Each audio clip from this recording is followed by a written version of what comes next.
ذرياته وأهل بيته وعلماء أهل سنته وأولياء ملته أجمعين أما بعد أعوذ بالله من الشيطان الرجيم بسم الله الرحمن الرحيم قال الله تبارك وتعالى في كتابه المجيد وفرقانه الحميد وإذا قيل لهم آمنوا كما آمن الناس صدق الله العظيم وصدق رسوله النبي الكريم الأمين إن الله وملائكته يصلون على النبي يا أيها الذين آمنوا صلوا عليه وسلموا تسليما اللهم صل على سيدنا ونبينا وكريمنا وحبيبنا ومحبوبنا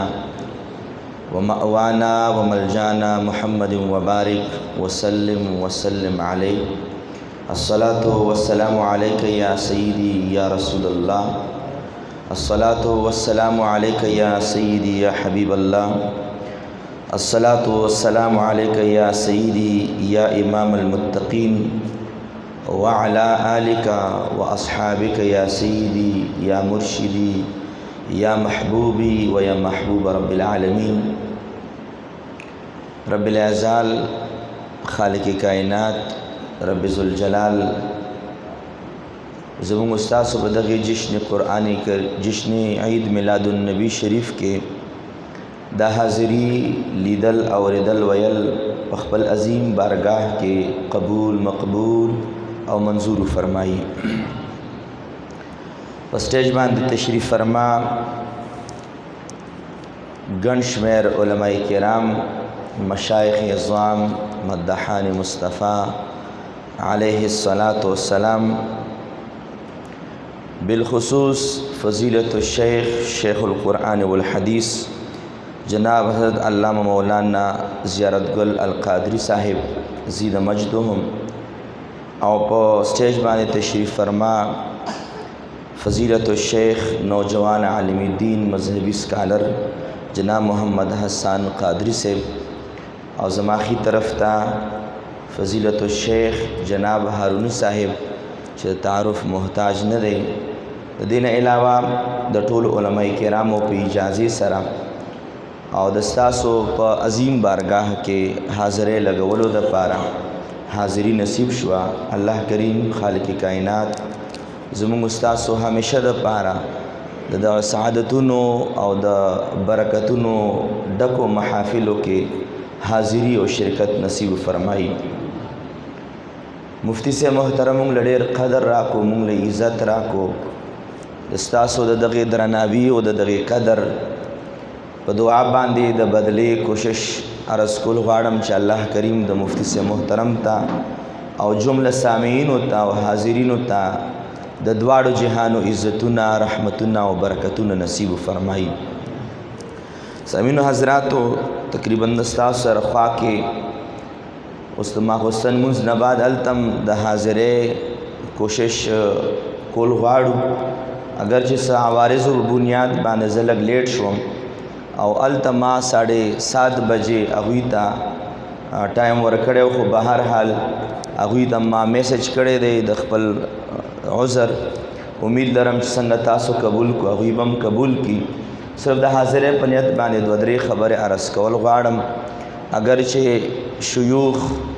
علما مفتیان اعظام تشریف فرما دي د دوی په وړاندې د یو ادنا طالب علم خبرې کول سوی ادب په زمره کې راځي خو بهر حال رب ذوالجلال خالق کائنات چې کلام پاک نکم آیات کریمه مختصر غوندې حصہ تلاوت کا د آیات په تفسیر پرنا کې دوه درې خبرو جسارت کول غواړم سامعینو حضراتو لکه څنګه مانا ما قبل مفتی صاحب محترم د محافلو د فوایدو د برکاتو په حواله سره د ستاسو د ذهن سازي کوشش شروع کړو هغه طرف ته نظم اختصارا زب آیات کریمه کې مختصر غوندې پس منظر وړاندې کم سامعینو حضراتو دا یاد ساتئ چې چې د دنیا قانون دا دی چې د هر یو څیز دپاره یو خپل معیار وي چې کم یو څیز کم معیار لري د هغې نه اوچتولم نه دي پکار او د معیار نه لاندې غورځولم نه دي پکار اوچتولو او غورځولو ته علماء کرام د افراط او د تفریط لار وایي د زیاتی او د کمی لار ورته وایي د هر شي دپاره یو خپل معیار دی او د دغې معیار باندې چې کم اشیا پوره شي نو چې څومره معیار دی همدومره دغه شي وقعت مرتبه او کمال د هغې درناوي د هغې عزت هم زیاتېږي ساده مثال عرض کول غواړم مونږ به دا چونکې موبایلونو دور دی د هرې کمپنۍ د موبایلونو یو خپل معیار دی ټیک ده که نه یو خپل معیار دی د هغې معیار مطابق د هغې قدر او قیمت هم دی او د هغې معیار مطابق د خلکو په ذهنونو کې د هغې قدر او عزت هم دی او د هغې معیار مطابق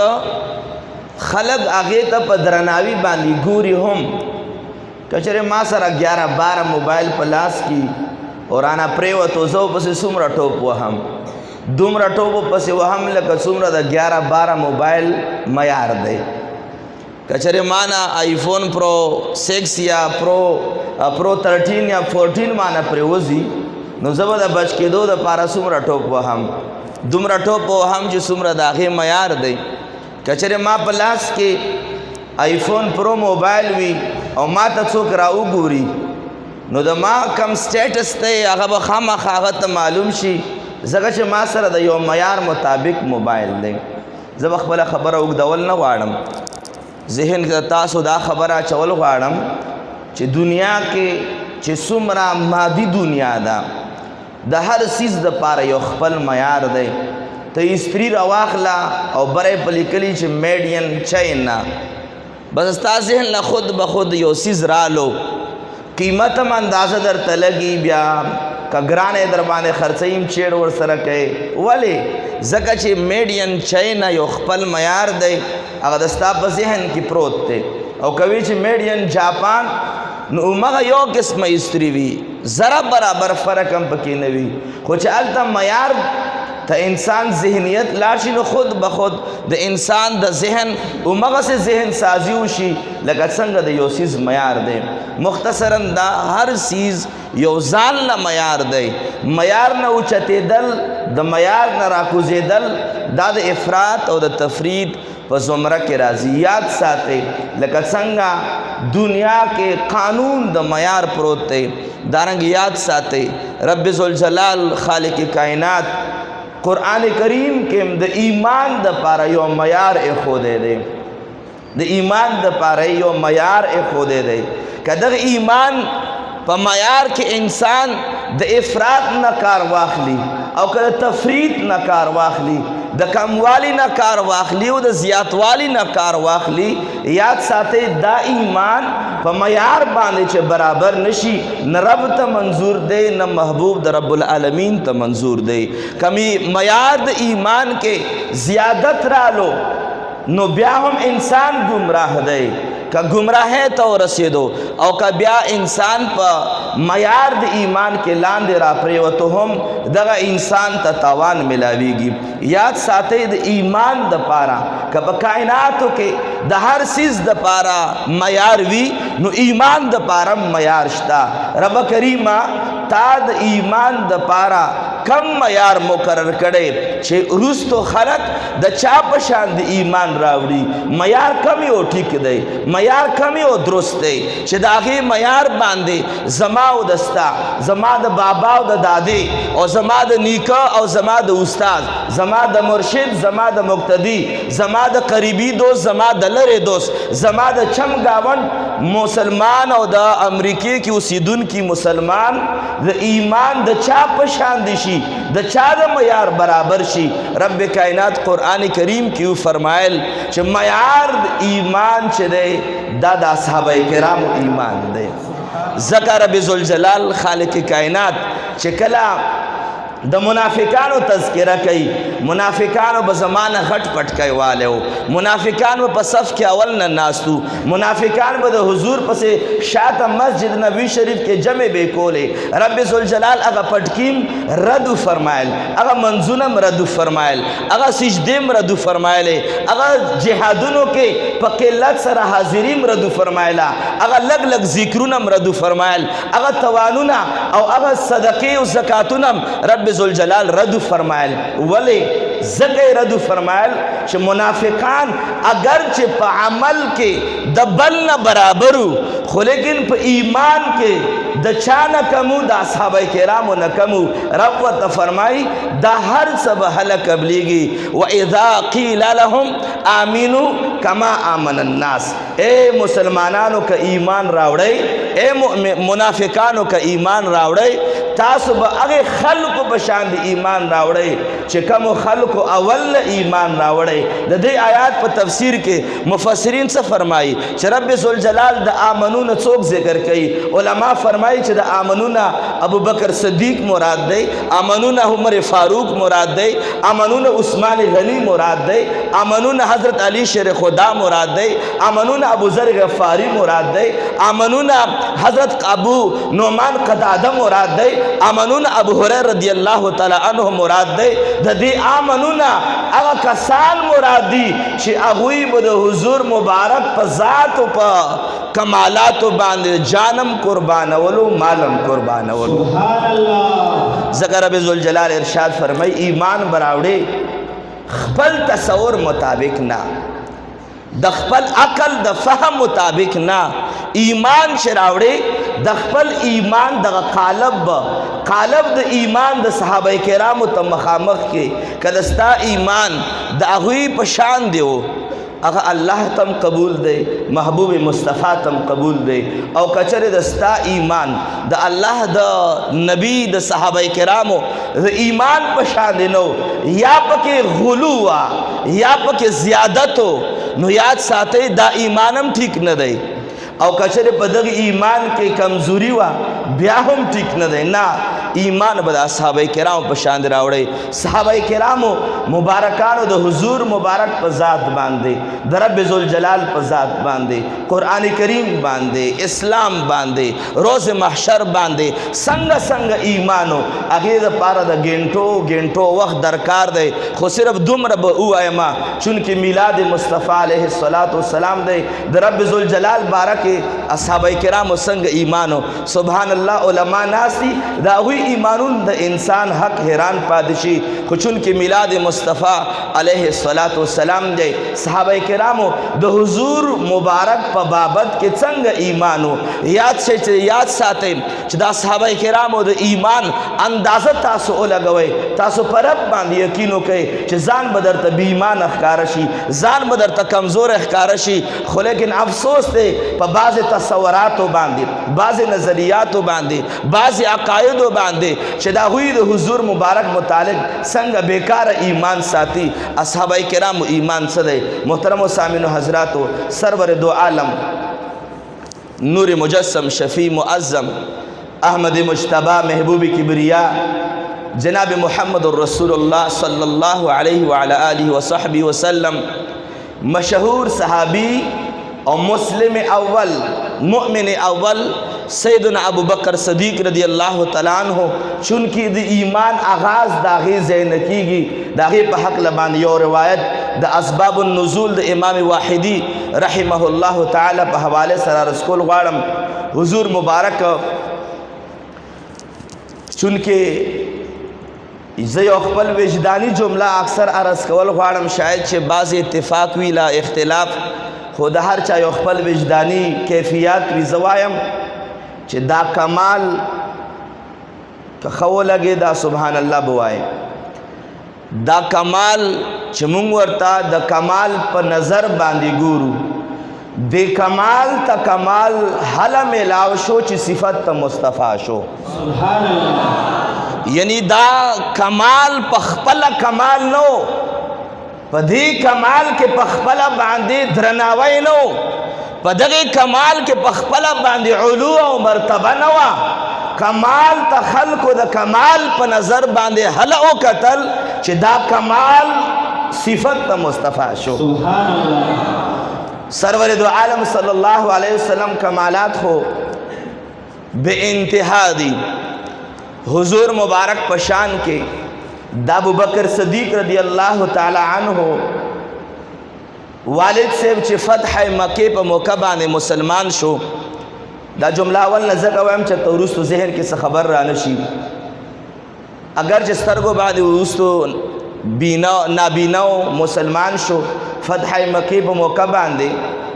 مشہور پا ابو قحافہ و خپلا نامی عثمان وا ابو بکر صدیق رضی اللہ تعالیٰ عنہ پا کور کے ناس تے پا خبر و اترو کے دا حضور مبارک دا خبر و ذکر راغلو او ابو قحافہ ابو بکر صدیق والد سے دا حضور مبارک پالی بارگاہ کے نازبہ الفاظ استعمال کرل ابو بکر صدیق رضی اللہ تعالیٰ عنہ مبارک دخپل پلان نا دخپل حبیب دغ الفاظ برداشت نکڑے شو او د زیات غصے د وجه ابو بکر صدیق راوچت شو د خپل پلار په مخ باندې داسې څپېړه ورکا چې هغه سپینګیره پلار زمکې ته راګزار کو یاد ساتئ چې کله ابو قحافه ته د صدیق څپېړه میلاو شوه نو حد درجه حق حیران پاتې شو شکایت تا پارا بارگاہ رسالت کے حاضر شو او عرض ورتکی یا محمد دستا دوستان او ملگری دستا پا دربار کے دا خبر ازدکئی چھ دا پلار نا بچپیڑی باسی پلار بے حرمتی بکئی پلار بے عزتی بکئی دستا پا در کے صحابہ و دستا ملگری دا درس دکئی حضور مبارک ورد ارشاد فرمائلو اے ابو قحافہ سے چلو شو کیسا ورطا بیان کرا چھ دستا دوست صدیق اکبر مسلم اول مؤمن اول دا پلار سپینگیری پلار نا چپیڑا ہوئستا دا درسونا تاسو ورکوئے حضور مبارک ابو بکر صدیق تا آواز کو چھ دے خراشا ابو بکر صدیق بارگاہ رسالت کے حاضر شو عرض کہ یا رسول اللہ فدا کا ابی و امی یا رسول اللہ ما دغا پلار و زما مور در نا قربان زہ حاضرم لبیک یا رسول اللہ حضور مبارک ورطا فرمائی پلار دا شکایت راوڑے ولی پلار لسپیڑا ورکڑا ارشاد ورطا فرمائی حضور والا سپیڑا مو بالکل ورکڑی دا ورطا خو یا رسول اللہ چکل دستاسو پا حق لخبر روانشوی ستاسو پا شان کے نازبہ الفاظ استعمال کرل مانا برداشت نشوی ما پلار لسپیڑا ورکڑا حضور مبارک ابو قحافہ تا گوری چھ دا رشتیا وائی چھ آو رشتیا وائی حضور مبارک ورطا بیام ارشاد فرمائی اے ابو قحافہ دا دا پلار دے سپینگرے دے گزارا ور سرکوا ابو بکر صدیق سے ارشاد فرمائی چھ رب فرمائی دوی پشان دی ایمان راوڑا کہ دین کم ایمانم کار نہ دے برابر دین زیاد خو کے دے نشی خود دوی پا مثل باندے راوڑا ابو بکر صدیق ورطا ارشاد فرمائی یا رسول اللہ دا ما پا مڑان دے بزا ما پلا دستاسو بے حرمتی بے ادبی کئی او زبور تا خاموش پاتے گے گم یا رسول اللہ لو کانت السیف منی قریبا لقتلتو یا رسول اللہ تاس خوائی چھ پلان لچپیڑا مورکوا یا رسول اللہ ما دا خپل رب پا ذات قسم وی چاگی وقت کی ہم چپیڑا ورکڑا خو کچر دا ما پا لاس کے آگے وقت کی تورا موجود وی ما پا عشق مصطفیٰ کے دا خپل دا پلار دا جسم دا خپل سر قلم کڑے ہوئے سبحان اللہ شان مصطفیٰ